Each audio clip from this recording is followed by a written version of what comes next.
Thousands of people across the U.S. pledged not to pay rent on Friday. In New York, tenants hung up signs that read, "Cancel rent, Cuomo." As of Thursday, more than 30 million Americans had applied for unemployment since the coronavirus pandemic began. Dozens of states have imposed moratoriums on evictions, but tenants are still worried about what will happen once they're lifted. In March, New York issued a 90-day ban on all evictions. It provides relief to those struggling to pay rent until at least June 20th. If a person can't pay their rent because of the situation, they cannot be evicted.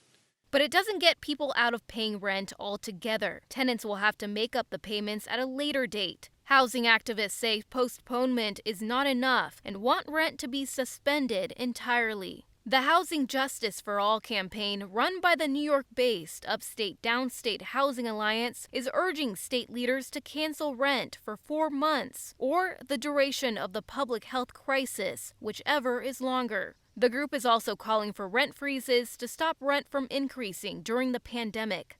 I get the people who say nobody should have to pay rent. I get that argument. I get the landlords who say, and the building owners who say, if nobody pays rent, I'm going to walk away from my building and then it's going to be vacant and I'm not going to pay any bills because if they don't pay rent, I'm not paying bills, and then you're going to have collapse of buildings. Doug Bibby, president of the National Multifamily Housing Council, called the strikes reckless. He said protesters should instead be urging lawmakers to help renters and landlords. Lawmakers in New York have proposed legislation that would waive or suspend rent for tenants impacted by the pandemic. The legislation also includes funds to support small landlords facing hardship. For Newsy, I'm Stephanie Sandoval.